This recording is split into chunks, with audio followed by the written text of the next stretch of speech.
Okay, here we are. Hello, everybody out there. How are you all? Hi from Denmark. And the sun's just rising here, as you might be able to see behind me. And we seem to be entering winter rather early here, as you might be able to tell by my hat. Quite cold in my little tiny home. And there's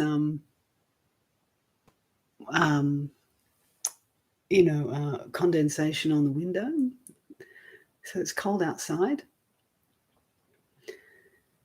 And wherever you are in the world, I hope you're keeping well and happy. And yes, in Europe you're going into the night. So just want to mention before we start that we started the Buddha Dharma series with Ayya Jatindriya a fortnight ago, and that was really well received, which is great. So there seems to be a lot of interest in it. If you haven't had a chance to catch the first session, I've created a whole new playlist for that under my playlist tabs, the Buddha Dharma series. So, and that's just wonderful to be able to offer Ayya Jatindriya's wisdom to everyone. She has a very long history as a monastic and someone who has really studied early Buddhism, both at a practical level and applying the early Buddhist suttas to her own practice teaching. So you're really getting someone who I personally think, from when I first heard her teach, was blown away by the clarity of her communication and the way the Dharma seems to really just flow beautifully through her when she speaks the Dharma or guides in meditation. So I was reflecting on how such a great gift that is, to be able to offer that to more and more people. She's been teaching for a long time and has taught many retreats in the UK, in America, in Australia, and was a resident nun at Amrawati for many years and a short time in Abhayagiri. So she has a long teaching history, but monasticism, Buddhist monasticism, probably until only really I'd say 5 or 10 years ago, was pretty confined to those who were seriously enough interested that they'd go to the monasteries to hear the monks and nuns teach. So the spread of the the Dharma teachings through the kind of Western monastic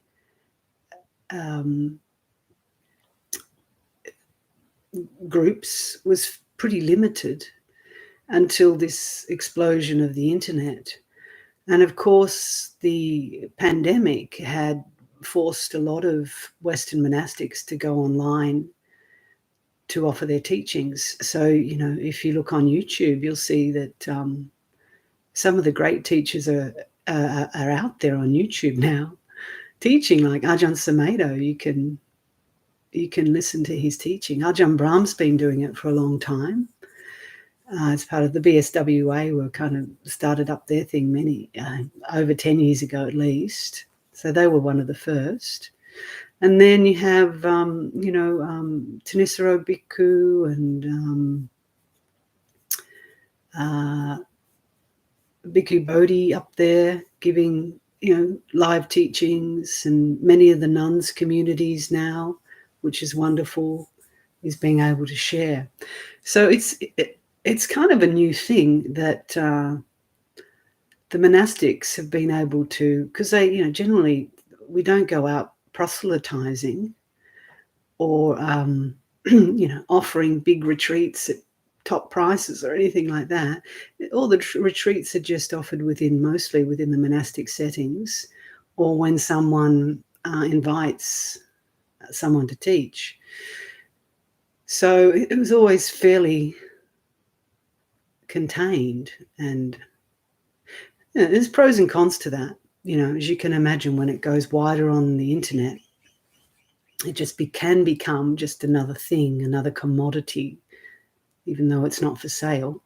And when it was more focused within the monastery or small retreat settings, you'd only have people who were really committed to come. But as the Buddha said, it's all changing, it's all anicca, and we seem to be at a time when the Buddha Dharma is exploding. And some of it will have more right view than others, but that's just the way it is. And it's up to us to really, I suppose, use our discernment if we're serious about understanding the liberating aspects of Buddha Dharma. So anyway, that's just a little bit of a spiel to say that having access to Ayya Jatindriya's teaching, in my heart, is a great gift, is a gem, and what she offers is really pure Dharma. And I don't mean that in a purist, fundamentalist sense, but I mean it's been a lived experience, and she has such clear insight, and she's offering it to you out of the goodness of her heart. And as you know, on my channel, nothing's monetized. There's no we're not selling books or anything like that. So, that's a good indication sometimes that it's not meant to be a exchange. The Dharma is never meant to be sold. Okay, so what was I going to say? Not much more. Oh, yes. So she'll be back on with her second session in 4 weeks' time. And if you go on to that particular playlist, you'll be able to see the date. I think it's sometime in June. But anyway, next fortnight, she does the normal live stream like this, meditation, and then the fortnight after, she's back into session 2. All right, so I think we're given enough time for people to get the notifications and tune in. And I'm assuming that's all is well in the audio-visual department, because no one said elsewise. Right. So, and then anyway, this morning, speaking of Dharma teachers, and you might have seen about 5 days ago, I posted a teaching from Upasika Ki Nanayon. Now, she was a realized Thai lay practitioner. Upasika means it denotes a 8 precept lay person, and she was a 8 precept lay woman. If you don't know what the precepts are, you can just Google it. So she kept the 8 precepts and practiced in a very focused way in a small kind of hermitage, you could say, that she set up with her uncle. And she had a few women come and stay and taught them. And she's known as one of the most renowned female Buddhist teachers in the Thai forest tradition. One of the take away the women, she was one of the most renowned teachers. And I've been reading and appreciating and studying her for many years in my both lay and monastic lives. And she's one of the clearest teachers, powerful, powerful teachings. So if you haven't listened to that one, Righted Awareness, encourage you to, if you want to, at some stage, go and listen to that. It's a long meditation, about an hour, I think. And so today I just thought, because I seem to be back into kind of focusing on, reflecting on her teachings, I'd read a short teaching of hers, and then we can kind of integrate that into the meditation today. And if you'd like to follow up with her written text, that go to that particular video, and I've put the link in there under the video descriptor, and you can just download it. It's for free, obviously. It's a PDF, and it's translated by Tanisaro Bhikkhu, who has been the main translator for her, and Ajahn Mahabua, and many other great masters. Rightio. So I'm going to just read a short teaching of hers, which is more a reflection, if you like, about her own experience of meditation, and obviously a powerful insight that occurred, whether it was, we don't have to speculate, but I, Jatindra, and I probably, we feel like it might have been a stream entry moment, if not something other. But anyway, we don't need to speculate about what it was, but it was clearly a very powerful moment in her meditation. I'm just going to rest it here, hope to be able to read. Okay, so please make yourself comfortable. And even when, you know this from my channel, so when you're listening to Dharma, it is a meditation. You're not just listening intellectually. It's not just an entertainment. It becomes a meditation in itself. And the words that I share in a slow, methodical way should become a lived, felt experience for you. And this is the way many people woke up in the Buddha's day, simply listening to a sutta, a discourse that he gave. And if you've read the early Buddhist suttas, you'll see that there's countless numbers where he'll give a small teaching that's designed for that particular person and where they're at.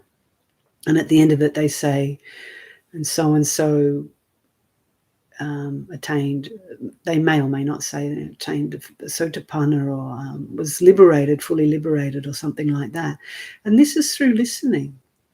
The power of really listening in the heart to the Dharma and then applying it to what is happening in this very body-mind. And that's all it's about. The only way to understand Dharma really is through this very body-mind experience that we have. It's not through someone else's words, as brilliant as they may be. If we don't apply it to what's happening here and now, it's just an intellectual, conceptual entertainment, if you like. So please get yourself comfortable sitting wherever you are, and whatever works for you in terms of closing the eyes, resting the body, attuning to your breath, and just letting everything go. It's not pushing that away. When I say letting everything go, I simply mean notice everything that's arising, but that everything's just naturally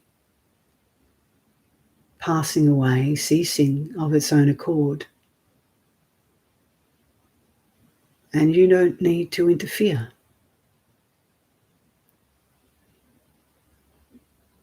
Simply take the witness position, the neutral, unaffected observer, and just allow things to come and go. And that's what letting go means.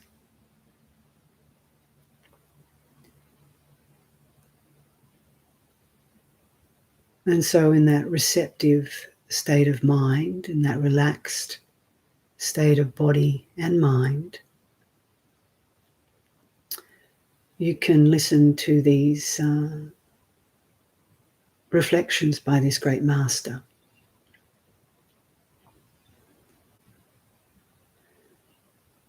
One night I was sitting in meditation outside in the open air, my back straight as an arrow, firmly determined to make the mind quiet.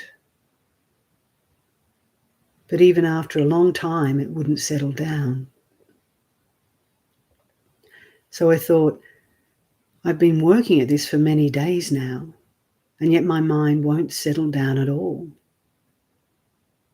It's time to stop being so determined and to simply be aware of the mind. I started to take my hands and feet out of the meditation posture. But at the moment I had unfolded one leg, but had yet to unfold the other. I could see that my mind was like a pendulum, swinging more and more slowly, more and more slowly, until it stopped.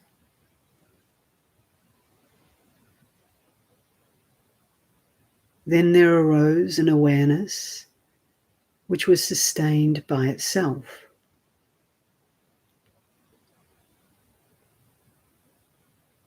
Slowly, I put my legs and hands back into position.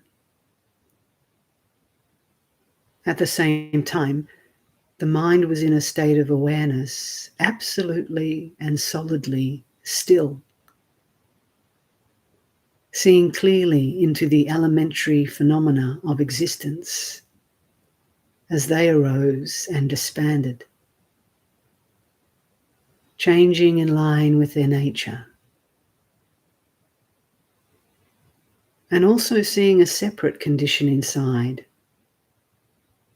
with no arising, no disbanding, and no changing. A condition beyond birth and death. Something very difficult to put clearly into words, because it was a realization of the elementary phenomena of nature, completely internal and individual.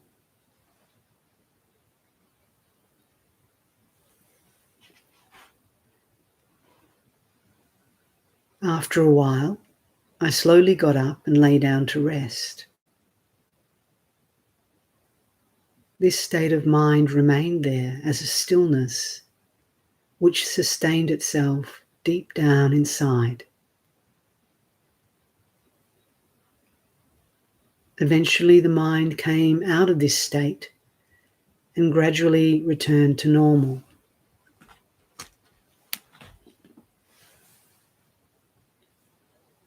From this, I was able to observe how practice consisting of nothing but fierce desire simply upsets the mind and keeps it from being still. But when one's awareness of the mind is just right, an inner awareness will arise naturally of its own accord.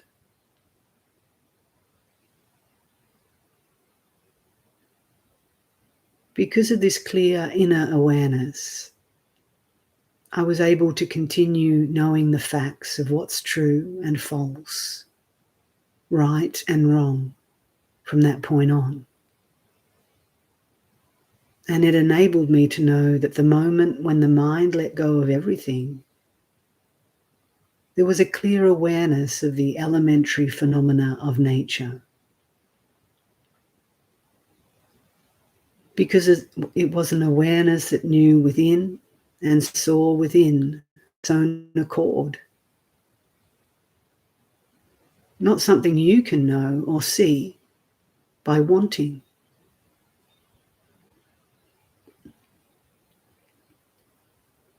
For this reason, the Buddha's teaching, Sabbe Dhamma Anatta, all phenomena are not self, tells us not to latch on to any of the phenomena of nature, whether conditioned or unconditioned. From that point on, I was able to understand things and let go of attachments step by step.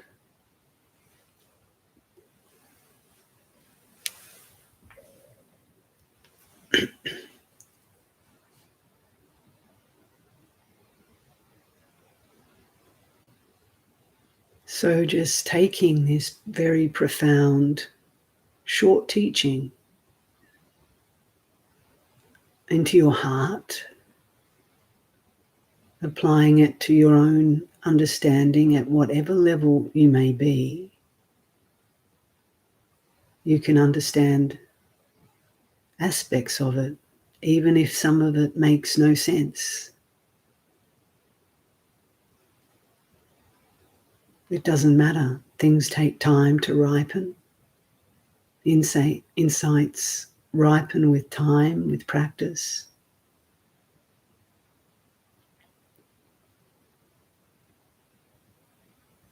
But we can just reflect on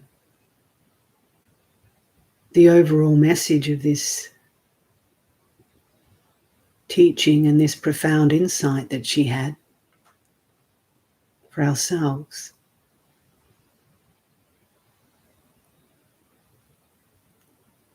And firstly, it's recognizing that when we're striving in meditation, wanting to get something, forcing the mind to be quiet, it actually creates more tension.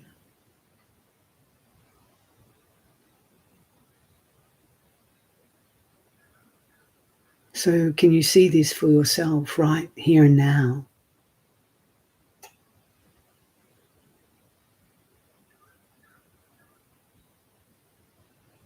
So the encouragement is just to relax.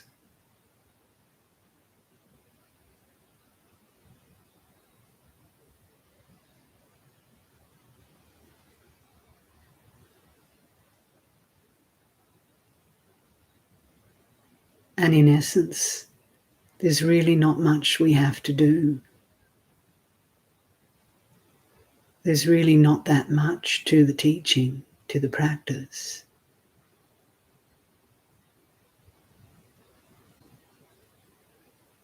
It's very simple, actually.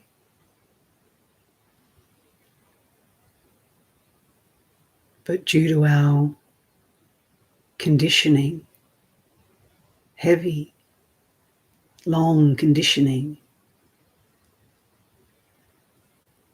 it's very difficult for the mind to see and to settle into stillness.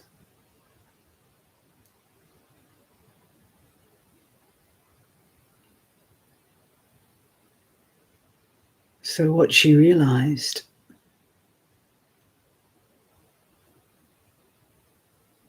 is when she let go, and this happens in the stories of a lot of the great masters, when they finally let go, the Buddha himself actually, when they let go of extremes, of being too tight,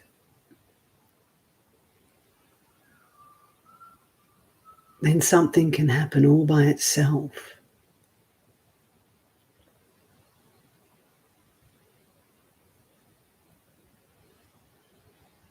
But don't go waiting for that something to happen all by itself. That's just another desire and expectation.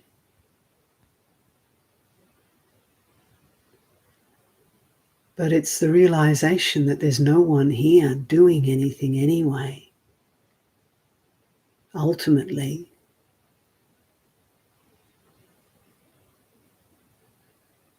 so you may as well just relax and let nature take its course within you.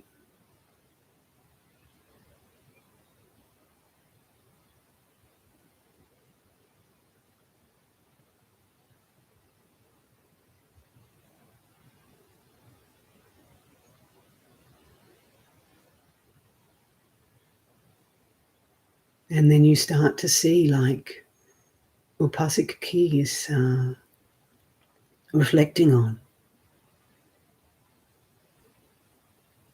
all the elements within you, all the elements without you, so-called,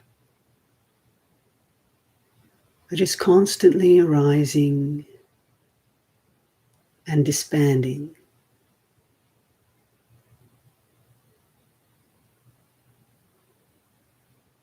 Whether it be the conditioned phenomena of earth, water, fire, air,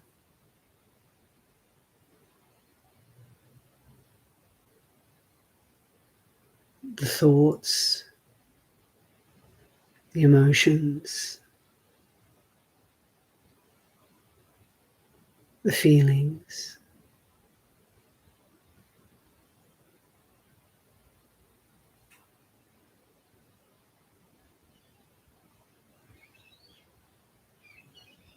Can you just sit relaxed on the bank of the river, just watching all of this flowing by?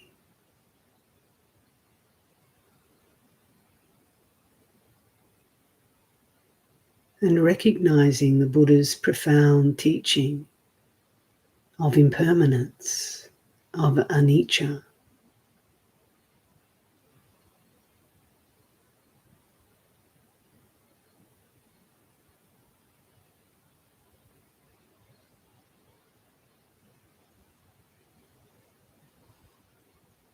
And you see that if you try to cling to anything or push anything away,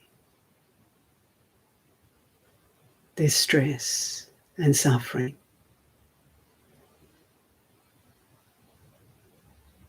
Because nothing can be clung to, because nothing is permanent, and nothing need be pushed away, because nothing stays.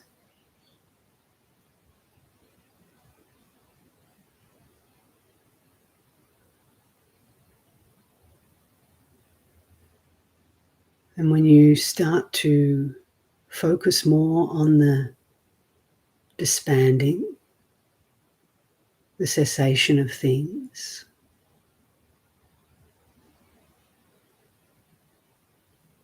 then you can start to glimpse a little bit and a little bit more the space, the stillness,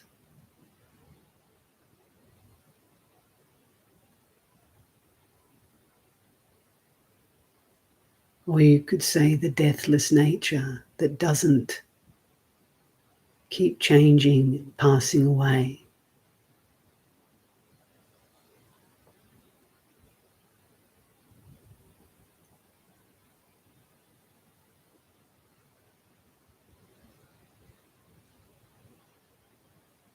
And so this is what she understood and recognized, but it wasn't through her will or any of her doing. It was simply that this awareness came right to the fore.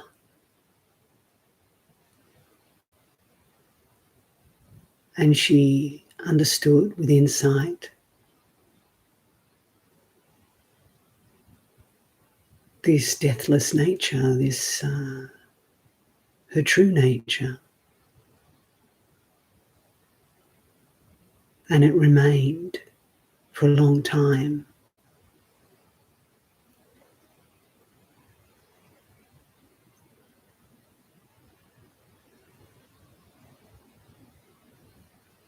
Even in the midst of things arising and ceasing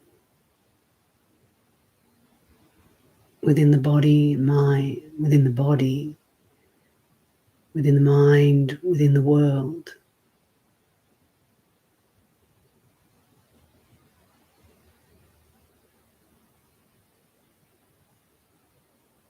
The recognition of the awareness was at the foreground.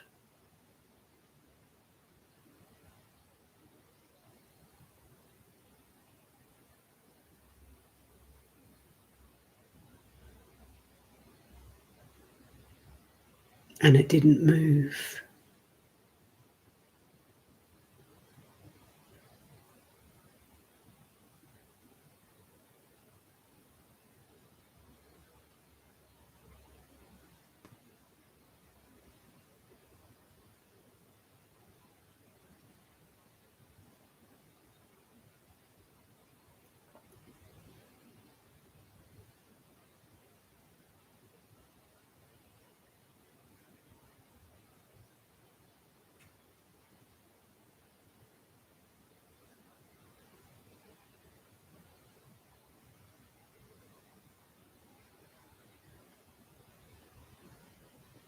There was no clinging, no attachment, even to this profound realization or state, you could say.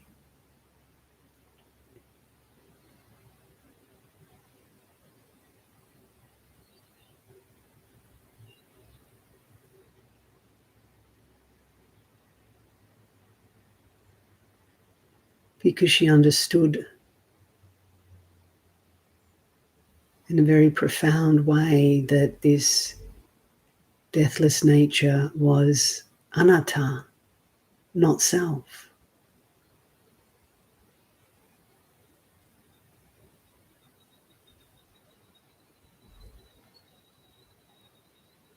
She understood that it is not a phenomena that can be clung to.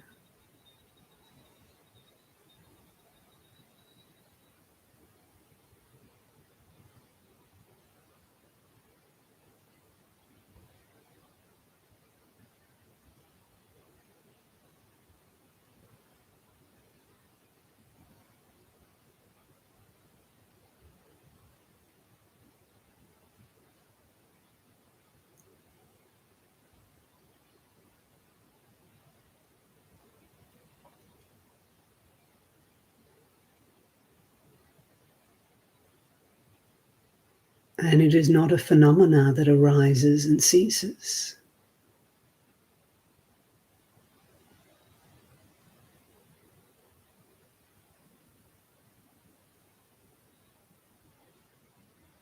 And this wasn't a mere conceptual understanding for her. It was the full force of this pure presence that kind of engulfed her, if you like. Even though we're using the word her, there was no one to engulf.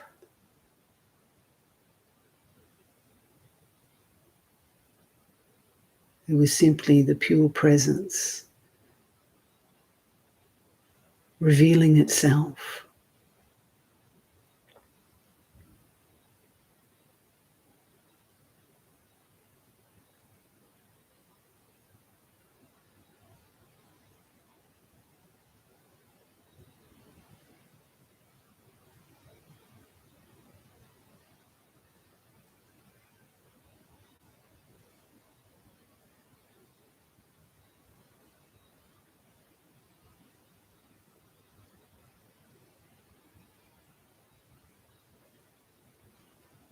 So whilst this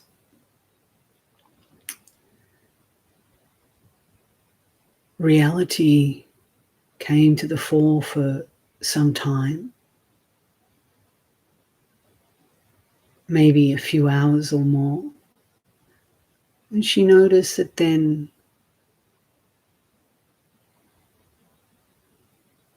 the mind returned to a more normal, so-called normal state, in which she was more aware of her surroundings, her perception of her separate individuality and her form. And she was fine with that. It shows wisdom. She didn't think, oh no, I've lost it. How do I get it back? I don't want to go back to name and form in the world.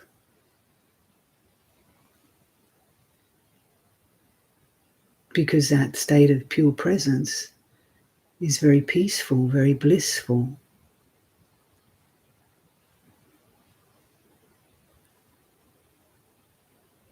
But she didn't cling. She didn't become disappointed when things changed, because that was the nature of things, the nature of her journey.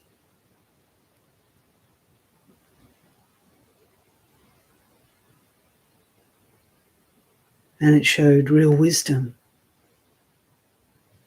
an understanding of the Buddha Dharma within her, and she continued her practice, her daily life, her formal sittings, and so on.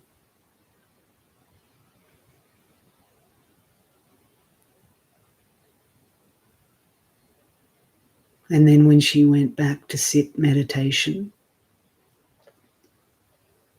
she didn't think, I must get that state back. I must have that pure stillness again.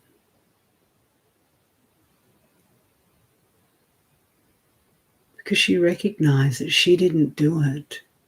It only came through wisdom and relinquishment, through letting go.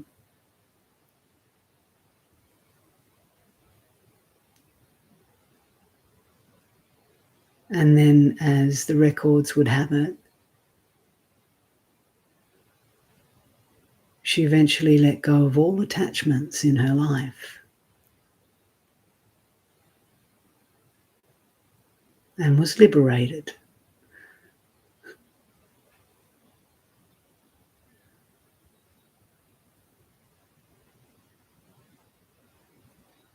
So if we've had peak experiences, profound experiences, we have to use the wisdom that Upasika Ki is sharing here.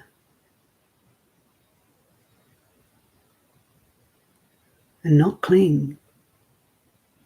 Recognize that sabbe dhamma anata,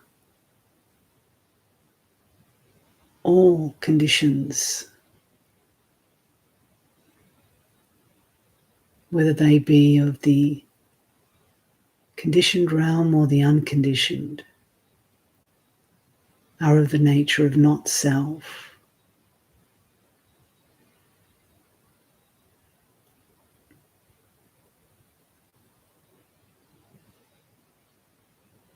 And when we do that, we align ourselves and attune ourselves more with the natural power within this universe.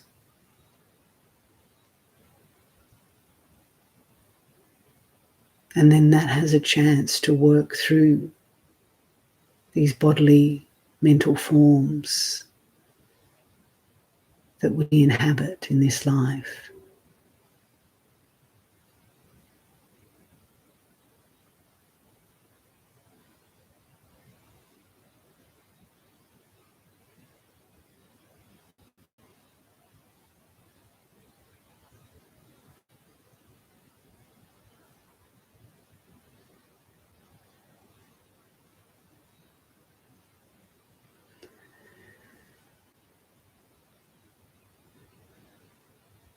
Okay, so just finish by taking a few deep breaths and stretching. Coming out of that more formal sitting practice. And there's an opportunity for some reflections, some questions, preferably on the topics that we've just been covering, or that teaching would be helpful, rather than going off into all different directions. But anyway, we just go with what comes, hey?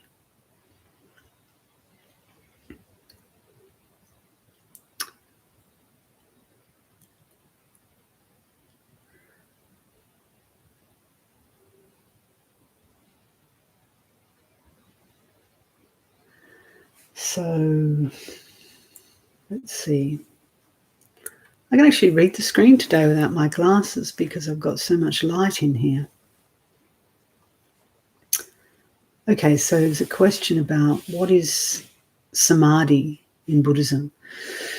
Well, there's many different translations of the word samadhi. But really, samadhi means one-pointedness, when the mind becomes unified.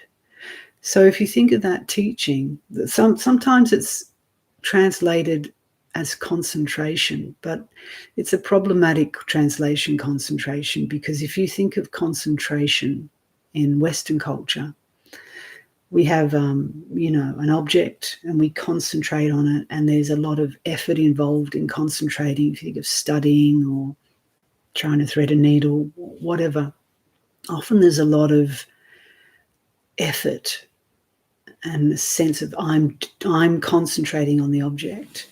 Not always. Sometimes, when you're in the zone, if you're an athlete or something, things just happen. So that's unification of mind, one-pointedness. So in Upasika Key's retelling of her profound insight, the mind was fully in samadhi. It all came together. Nothing moved. It was completely collected. But it was effortless. There was no one concentrating on awareness. The mind was fully and naturally unified of itself. Having said that, this was, a result of causes and conditions too, because she was a very diligent, seasoned practitioner. So she would have been applying, and she had been that night, days actually, making a lot of effort, right? So it's not that the effort, if it's right effort, it's not fruitless, but she recognized how to kind of get that balance of it. She was just tipping over too far into tension in terms of concentration, making too much effort. So when she got the balance right, then the mind was naturally unified. But I guess you could say she couldn't have realized this, and it wouldn't have happened had she not been kind of, like making mistakes, making efforts. We often only realize things through doing the things we shouldn't do, don't we? We learn from our mistakes and kind of burning ourselves out, and then we realize, oh God, this is not how you do. This is how it happens. So in some ways, we have to make mistakes. We have to kind of be going off on the wrong path in order to find the right path. We can't all just go one-pointed, effortless, unified awareness. Be nice. And even those who appear to do that, it doesn't happen without many lifetimes of practice and understanding. So, it can seem like, oh, she just dropped into it, but this is through her own practice and diligence, devotion. She had a very pure practice, and she was very devout, and this is why it came together, and the Buddha taught this. Things don't happen for no reason, and they don't happen just because we get the ultimate teaching given to us and we think, oh, well, I'll just do it. It doesn't happen as easily as that. Some people like to think it does. We're just enlightened now. It doesn't happen like that. We can conceptualize it, but it's not really true. Okay. It's just delusional. So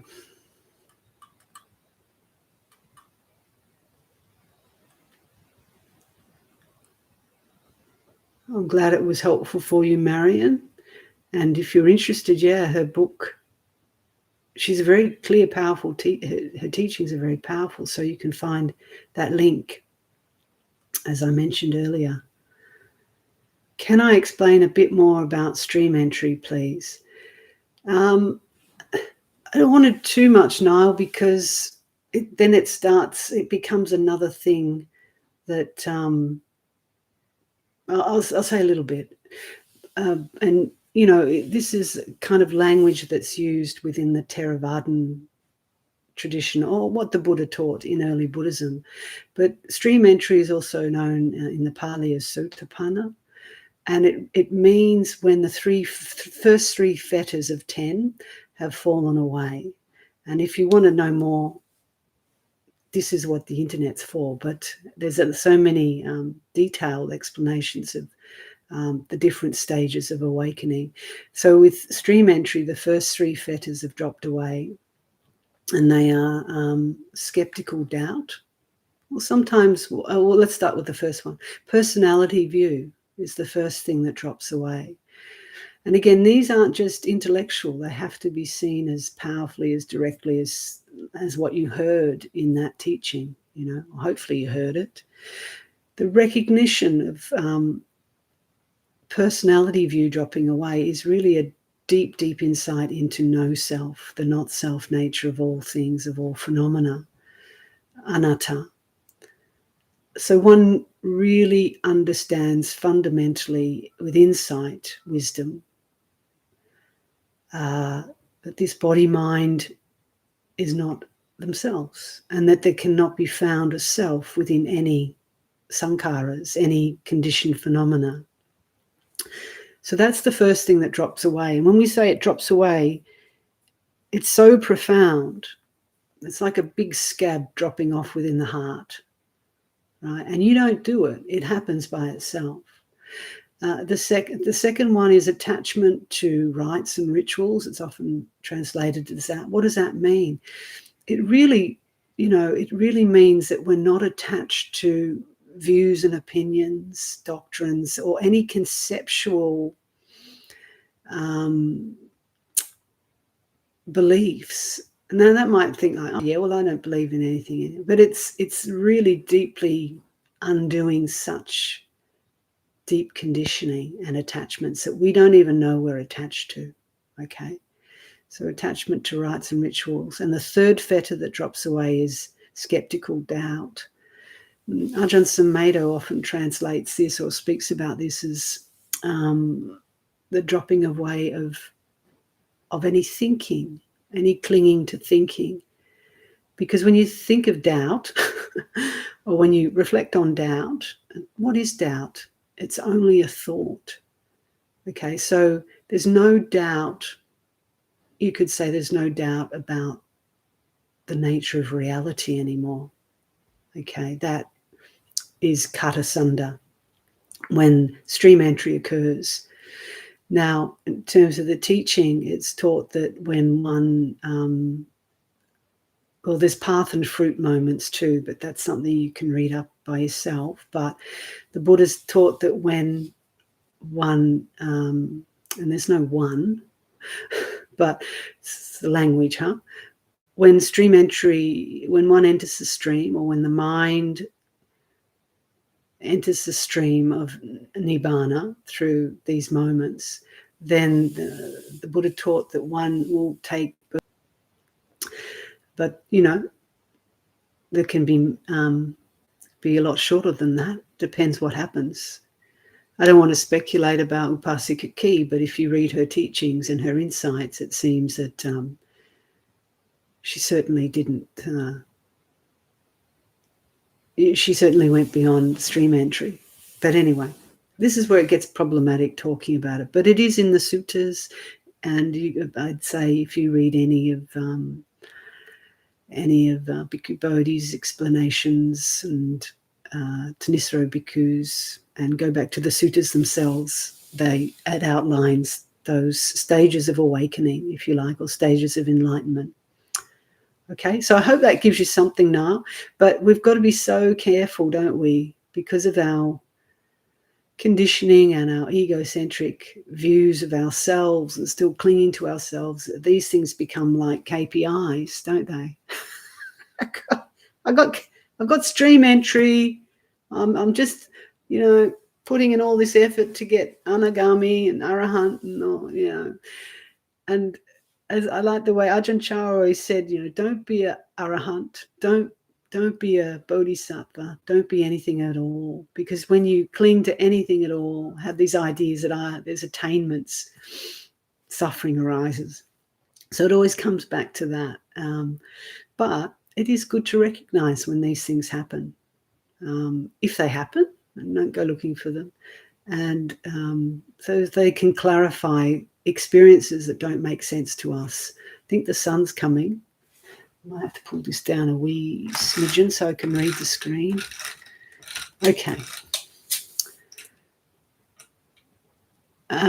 So not self. Explain a little more, please, about anata, not self. I think I might have just touched on that a little bit in that response, but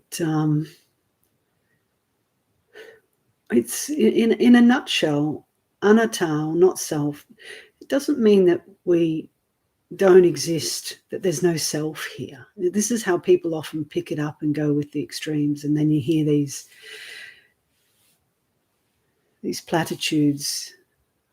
There's no one here, there's no self, so it doesn't matter. I don't feel anything because I'm not a self. And that's not what the Buddha meant at all. Okay, what he meant, and what we have to see for ourselves, is that within any phenomena, if we take this body and mind as a phenomena, and as in appearance in the world, it appears as a separate object, doesn't it? Due to our conditioning. In reality, it's not a separate object.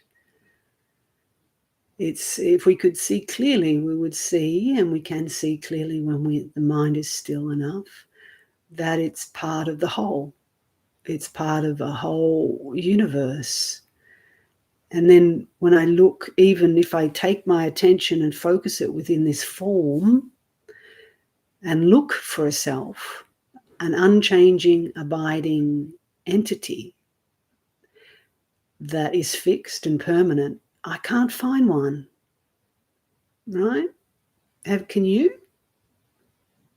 What I see when I look within and what I experience is a constantly changing array of phenomena, what we call the five khandhas. So there's the bodily form, breath, okay, and the body, and feelings arising and ceasing, sensations, and there's mental phenomena arising and ceasing.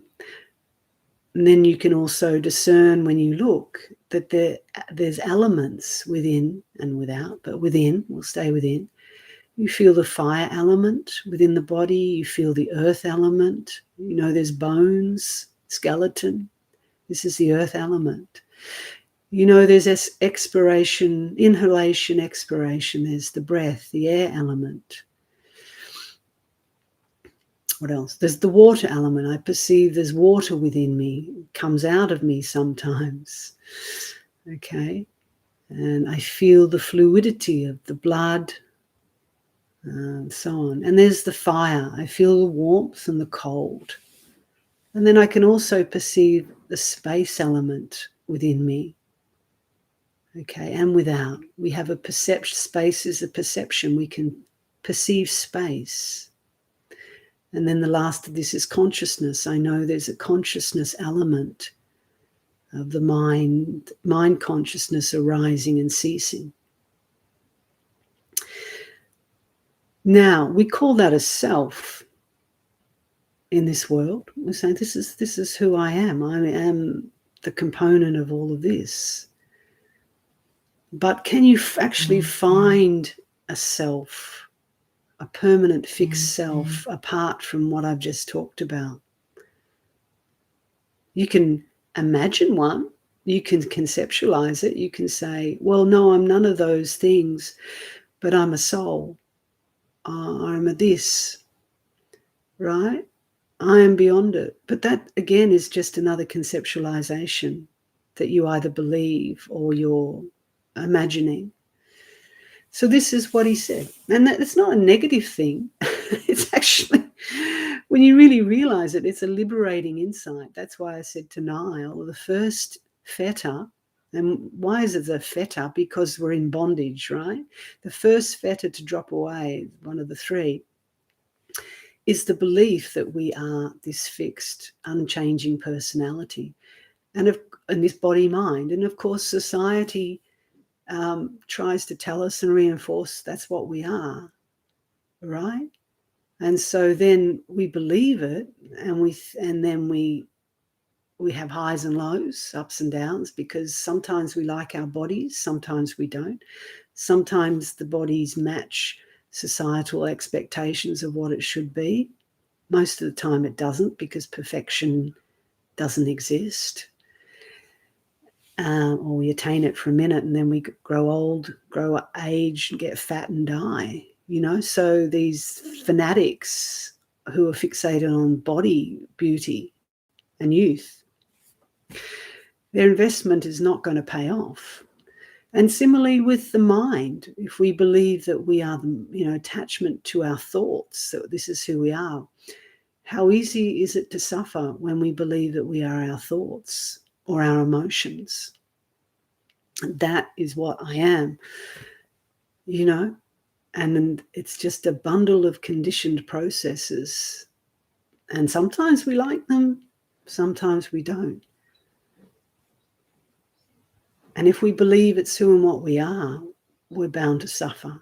Because when we feel high about ourselves, great about ourselves, that we're lovely and nice and pure and whatever, or successful, that's not going to last.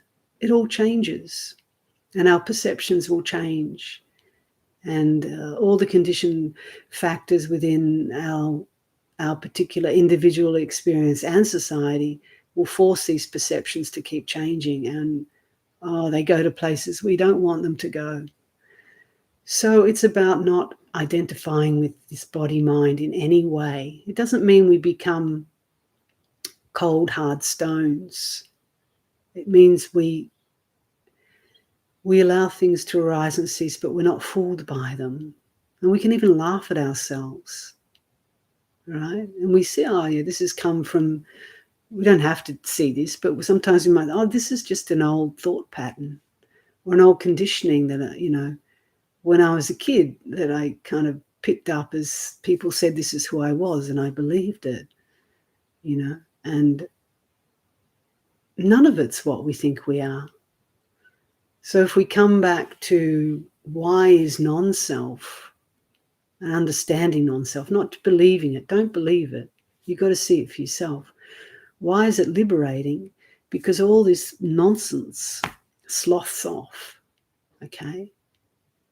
All these attachments to me and mine, body, mind, views, personality, feelings, emotion drops away. And we realize our true nature, which is beyond all of these changing forms and conditions.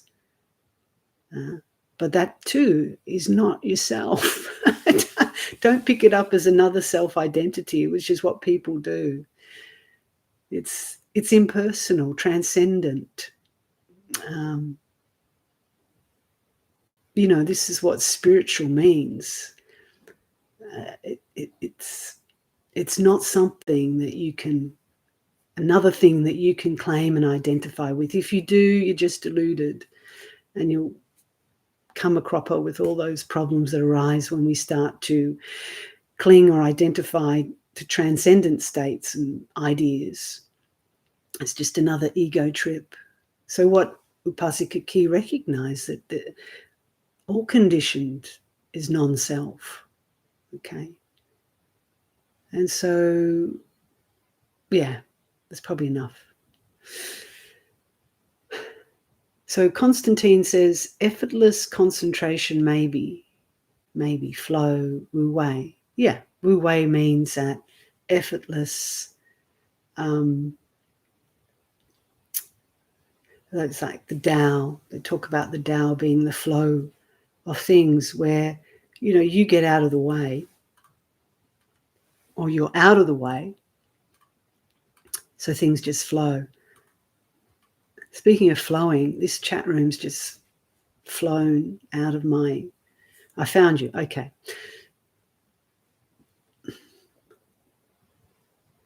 Hi, says David. Thank you for this wonderful time.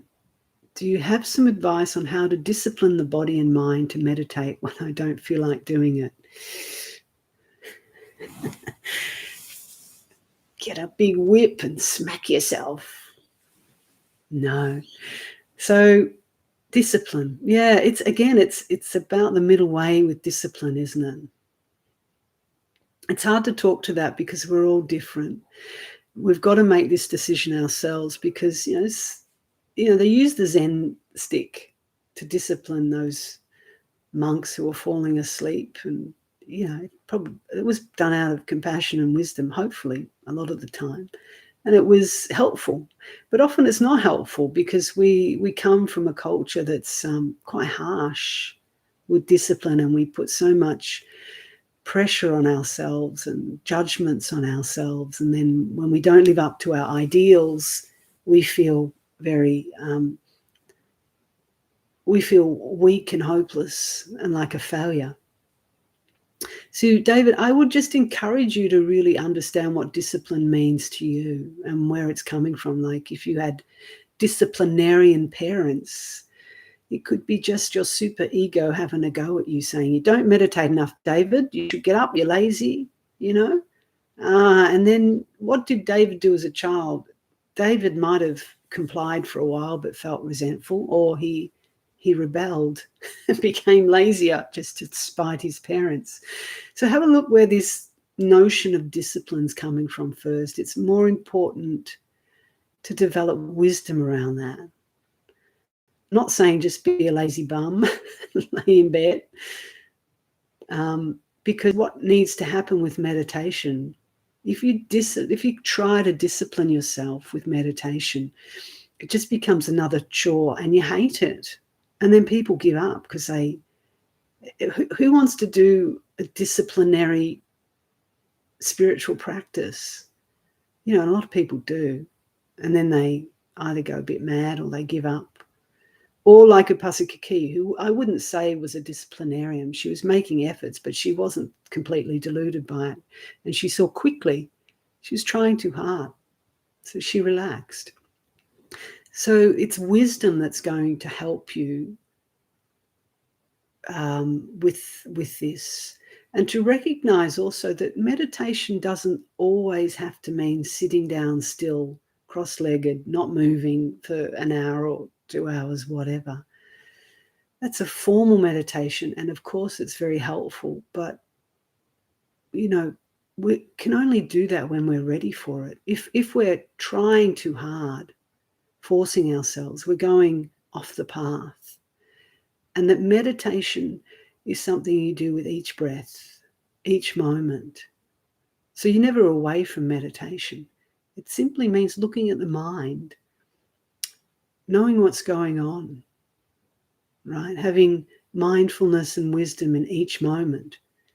So at one level, you can't really discipline yourself to meditate. You just make the effort to be awake as much as you can with each breath in and each breath out. And then, go and sit when you feel ready. But and it's a really personal, delicate balancing act that you can only figure out yourself. No one else. If someone says to you, David, you should be sitting 5 hours a day or 2 hours a day every morning and every night at this time, don't listen to them. They're just forcing you within a system. Trust your own judgment about, I can sit for 30 minutes now, and maybe I can sit for an hour. And then when it becomes natural, that's when meditation becomes really enjoyable and there's no discipline involved. Okay. So Anyway, you know this. Just investigate, make the effort, but it has to be right effort. Right. Even the Buddha himself, as you know, he was starving himself to death for many years, getting nowhere, just getting tight and sick, and such extreme ascetic discipline. And then he realized that this is not the way. We need the middle path. So just one more thing on this notion of discipline and effort, which he taught. And it's always good metaphor to reflect on. He said it's like the lute or a guitar. When it's too tight, if the strings are tuned too tightly, you get this horrible, sound out of the strings, and then often they'll snap too, right? If you're a guitarist. And if they're too loose, you just get this twang, twang, twang, horrible sound. So we've got to tune ourselves with practice just right. So if we're too loose, too lazy, we're just slobs, right? We're just kind of in sloth and torpor all the time. But if we're too tight and too earnest and too disciplined, that's when people snap, go off. So keep looking for yourself as to the right sort of effort you can make so that you still feel relaxed. This is the key. You've got to enjoy the practice. You've got to feel at ease. It doesn't mean that things are going to be pleasant all the time. Don't get me wrong. But even when you have to come to encounter really unpleasant feelings, emotions within yourself, through meditation, through looking, you're still at ease. You can still find at ease with it. You might lose it for a bit, but you understand you can come back to ease, even in the midst of unpleasantness. All right. Okay. So the insights about anata were helpful for Asiri. That's great. So Little White Dove says, unlearning of all conditions and letting go of the chains of thought and entropy, feeling each passing moment and becoming one, either breath and moving stillness, the journey of realizations. Okay, that's just a nice reflection. Thank you. I read that slowly again. Right. The KPIs of unfolding. Exactly. Corporate Buddhism. Horrible, huh? Insight in the face of. Didn't finish her sentence. Have you ever experienced samadhi? We've all experienced samadhi in one form or another. And so have you, Abdikol, even though you don't recognize it. Just think about, even if you're not sitting in meditation and what we call samadhi, think about those moments when your mind is completely gathered together, focused. You might be, let's think of a daily activity. You might be going for a walk in nature and, you're fully present. And you're aware of the surroundings, but there's a kind of a real collectedness, a gathering within, just feeling really present, empty. Maybe you've never had that experience, but that's what samadhi is. And go back to your childhood if you're struggling to remember an adult memory. Kids kind of fall into samadhi naturally, and sometimes you see them. We call it daydreaming sometimes, don't we? You remember when you were a kid at class and everything was so boring because they just kept going words, words, words, words at you. And then your mind would just naturally look at the sky outside the class window. I did this a lot. Gaze at the sky. Teacher's voice thankfully receded into the background. The mind became one-pointed and collected. There was no perception of the sky anymore. And for a moment, a few moments, maybe a few minutes, depending, the mind was just still and quiet. And all those concepts that the teacher was trying to shove down your throat disappeared, and there was peace. That is samadhi. And, when it happened to me a lot at school, because I couldn't concentrate on things, if you know what I mean, all the time. All those words do my head in. That's why I'm not a very wordy person, believe it or not, even though I'm talking a lot now. If people talk too much at me, through lectures or even in spiritual circles, blah, blah, blah, concepts, I just zone out. And my mind just goes into stillness. It's very pleasant because I can't take in any more concepts and ideas, right? So that's what samadhi is. So reflect for yourself when you're a child, those moments where you just go into collectedness.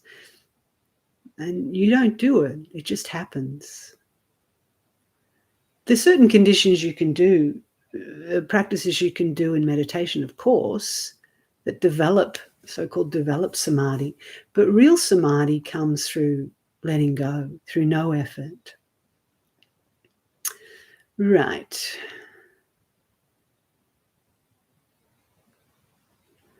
So some other reflections, and Niall says, I recently realized that a sense of injustice needs a manifestation of self to feed it. Yeah, good insight. It does. Yeah, it's a tricky one, isn't it?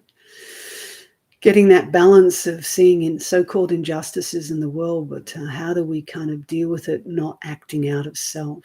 Because there are, at a relative level, there are injustices in the world. At an ultimate level, things are just happening according to karma and causes and conditions.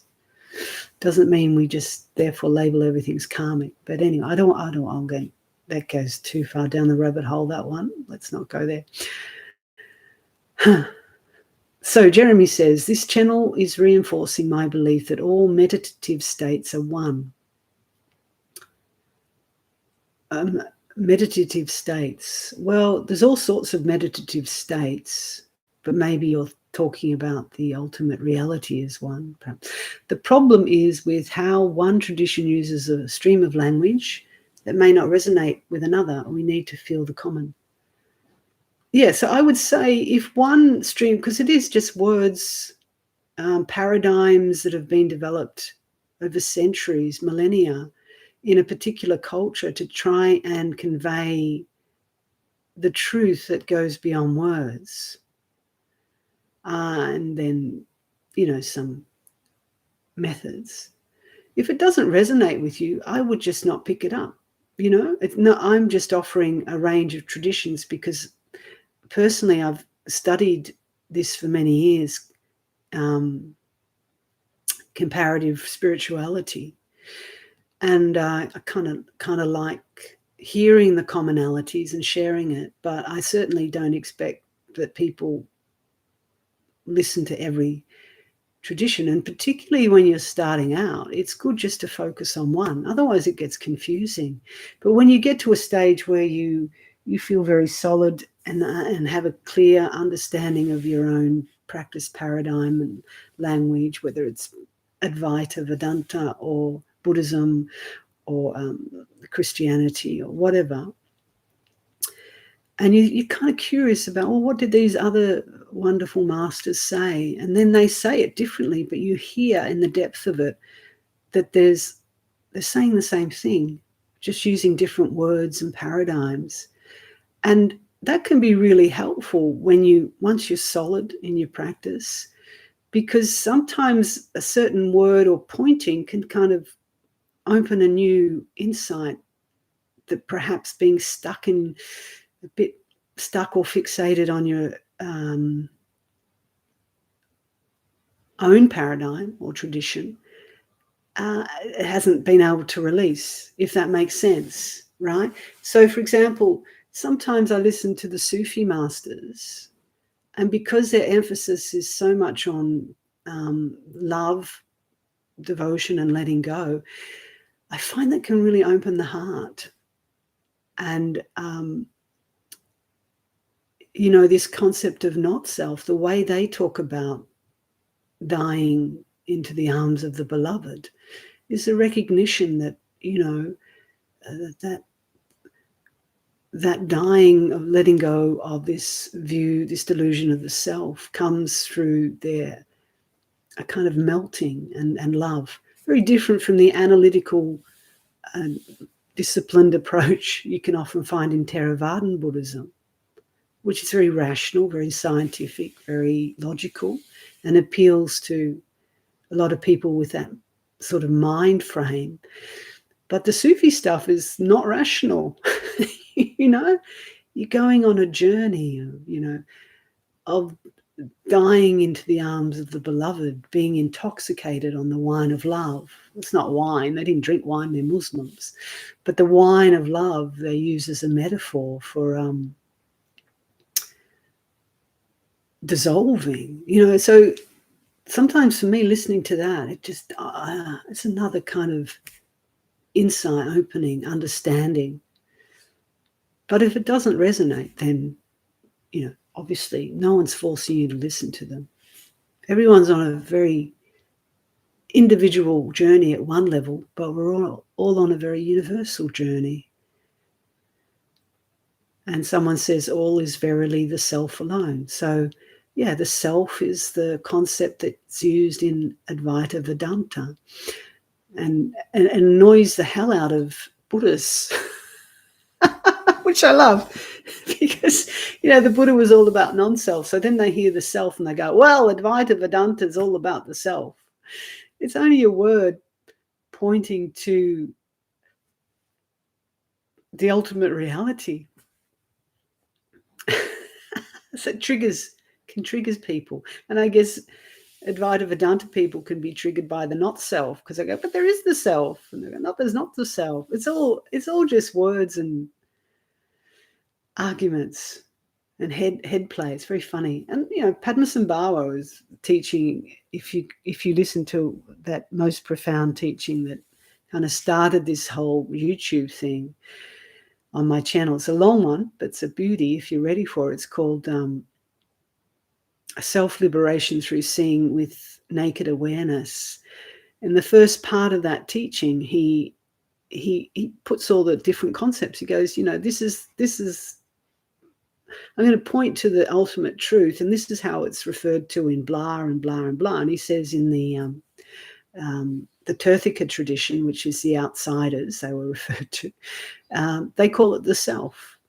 And in this tradition, they call it the not self. In this tradition, they call it Mahamudra. In this tradition, they call it ordinary awareness. So it's a great teaching before you go into the depth of that teaching, where it's just recognized that each tradition, each master will use a different term. And if we cling to the words and the concepts, we can get confused, and then sometimes we can get rather arrogant and argumentative, and we've lost the plot. Okay, so lots of little reflections here. We are nothing but impermanence. Yes and no. Don't attach to impermanence either as what you are, because that's not what you are. There is impermanence, but it's not what you are either. So this is problematic. I'm not a self. No, I am the self. No, I'm impermanent. No, I'm impermanent self. This is why the Buddha didn't engage in any of this argy-bargy. He kept quiet. He's a very wise person. Okay, where are we? Yikes.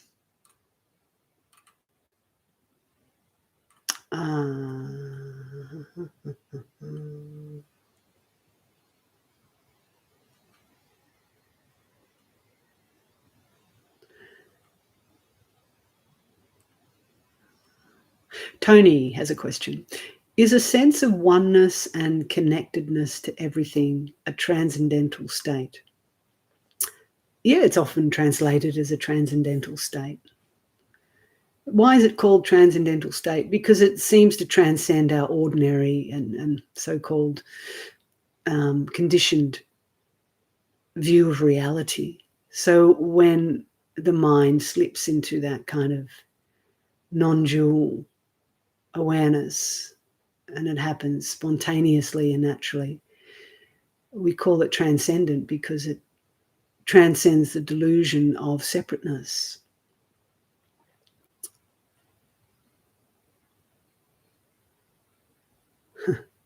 So someone says, Carlian says, I feel like that sometimes, twang, twang, and sometimes snap, snap. Yeah, good. And this is how we learn, isn't it? We see where we're too tight, we see where we're too loose, and we've just got to find that middle way with practice and spirituality, not veering off to any of the extremes. Or when we do, we all do, we learn. Because when we're taking an extreme position or trying too hard or being too fundamentalist, we get feedback and then either within or without, and then we realized, okay, I'm off the path. Come back to the middle. Right.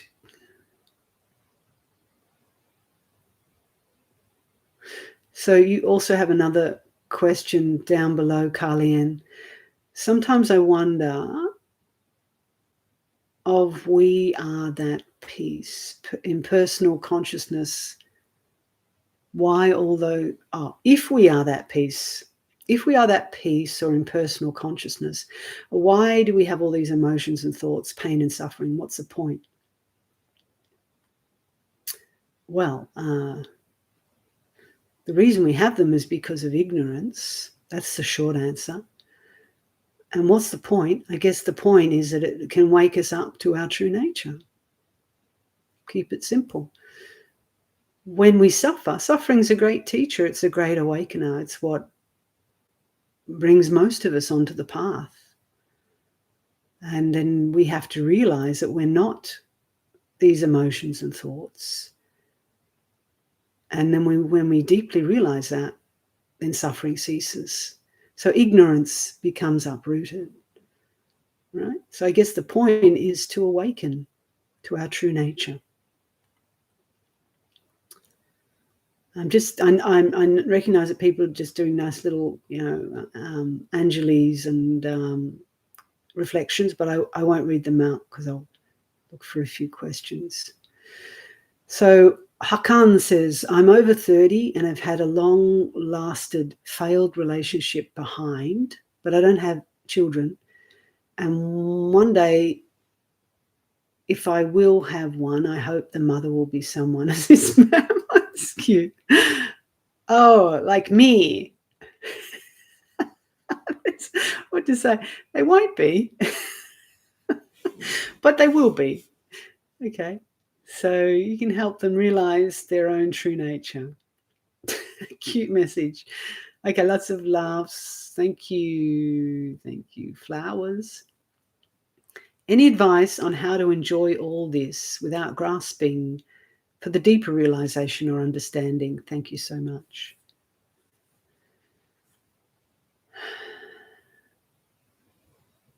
Yeah. I guess it's also knowing that when you say how to enjoy all of this, we think of life, this very moment. That in itself, if we really be with that, it is the deeper realization. We don't have to look for anything more. If we really are awake to this very moment of being alive, it's mind-blowing, isn't it? It's shattering. It's like the Talking Heads song. How did I get here? What am I?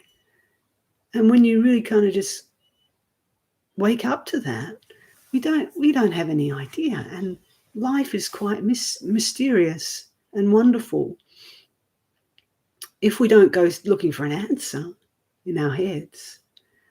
So it's not that the deeper realizations are in the future. At one level they are, but they're also here and now, just in this very moment, when we deeply realize the wonder of this moment, right?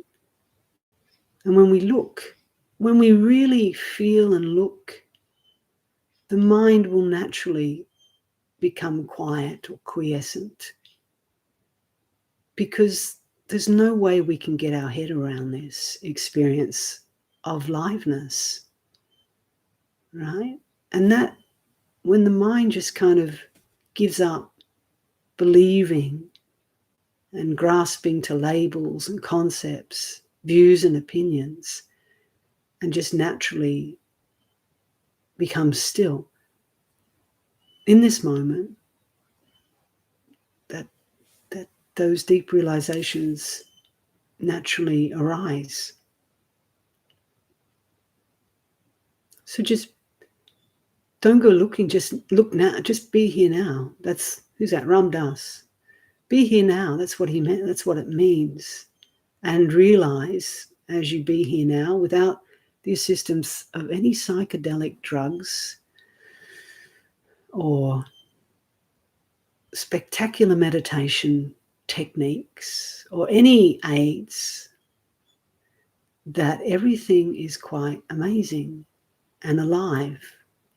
You don't need to look to the future or take any mind-altering substance to blow your mind. Just be here now. Matt, sometimes in trying to investigate consciousness, mind and awareness in a useful way, I get confused. Is mind dependent on a body?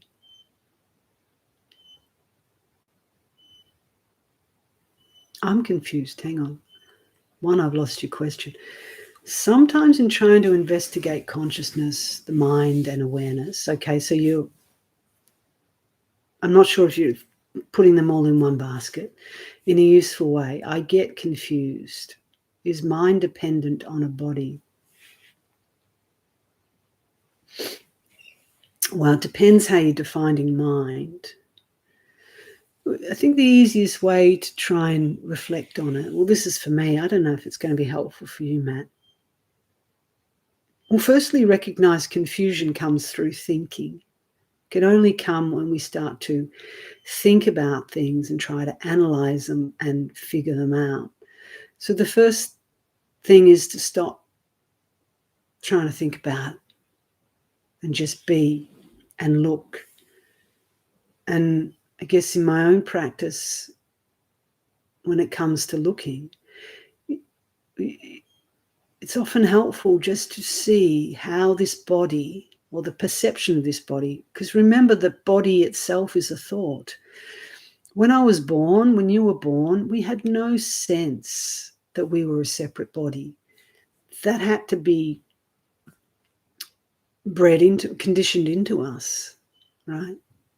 The baby's in a kind of a amorphous, what did Freud call it? I can't remember. Anyway, kind of spacey state of universal consciousness, or just being part of the all. And then they learn that they're a separate body. So you have to realize that the perception of the body is something that is conditioned and develops over time, that we are this separate form, right?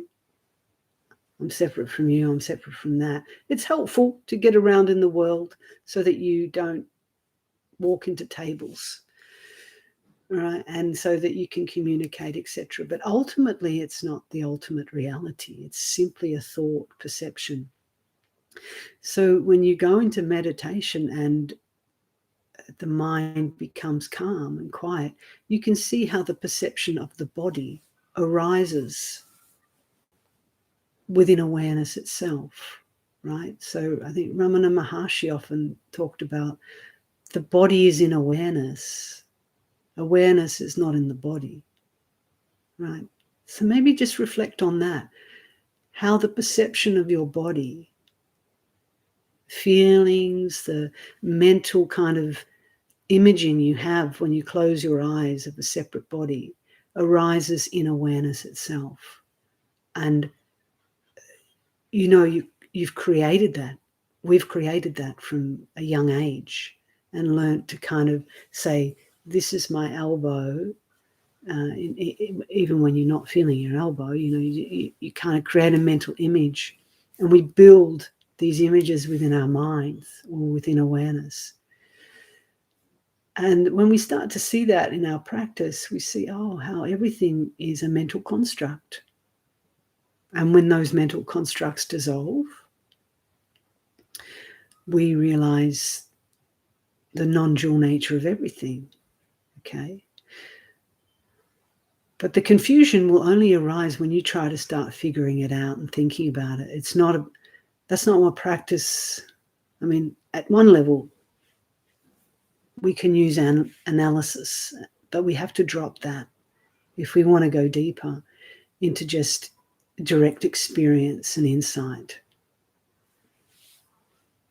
Rightio.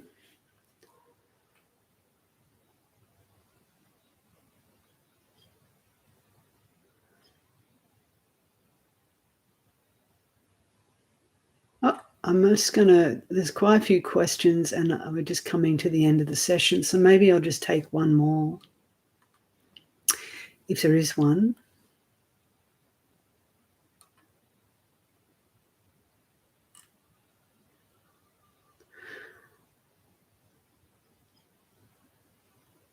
All right, so last question. Rukmini says, how do I stop getting angry when someone insults me or calls me names? Well, there's a lot you can do, really. There's a lot I can say, but try and keep it simple. So the first thing is to notice what anger feels like. Be fully with the experience, the embodied experience of anger, how it manifests in the body as feelings, very unpleasant feelings. So when we're angry, different things happen, but we'll say generally, things like the jaw will clench, the fists will tighten, the chest will tighten and contract, and the head will become strong. So we notice these felt feelings and how unpleasant they are. And then on top of that, we'll often have a little, some verbal goings on. Mental goings on. She said this, he said that, they shouldn't say that, I hate them, I'm going to do this is so unjustified, how dare they. So we notice, and how unpleasant that is, those intense thoughts of feeling badly done by, feeling the sense of injustice, of outrage. Anger can become quite self-righteous, can't it? That we feel they've done such a terrible thing that we have every right to feel and act out of our anger, and that's why people do things, because they think they're in the right and they have a right to. But when you look at the harm anger can do, both, well, the first instance to oneself, you're only hurting yourself, because those feelings and justifications and sense of revenge are very painful, very unpleasant, and they cause an immediate state of suffering for ourselves. And then, of course, if we act out and do harm to others, we're harming them, and then we're compounding our own karmic suffering. So when you say, how do I stop? Of course, anger's going to arise, right? It's also not about saying you shouldn't get angry, because we do get angry. It's this conditioned process. It's part of our defense mechanisms, part of our survival, although it goes beyond that in this culture. Even when the people in the caves probably didn't so much get angry as just get into a flight or fight response, but that was just pure survival. Now we've complicated anger because we add on so many concepts and labels, and we hold on to it for days, for years, for months, for lifetimes. So we have to understand anger. That's all I can say. I start to really understand what anger is, how it manifests, how we perpetuate it, and that the harm it causes to ourselves. It's like the Buddha said, anger is like a hot coal. We're picking up hot coals. And if we throw them at others, we're throwing hot coals at others. But really, when you pick up anger, or when you get angry, you're picking up the hot coals first and burning yourself, right? And it's best that you don't throw those coals at others and just look at, oh my gosh, they said something offensive or did something offensive. And it could have been a terribly unjust thing. I'm not trying to excuse someone else's destructive behavior, but they might just go away and think nothing of it. In the meantime, you're boiling with rage. Who's suffering? It's ourselves. Who are we harming? Ourselves. They're long gone. Their karma will catch up with them. Don't worry about that. But, we're just perpetuating the harm on ourselves. So when we see that, we can drop these hot coals, and let them go. And lastly, I'd just say, if we can muster up a thought of loving kindness and forgiveness for ourselves first, particularly if we're the ones that are angry, we're the ones that are suffering. So, may I see with wisdom how I'm hurting myself and let go of this anger.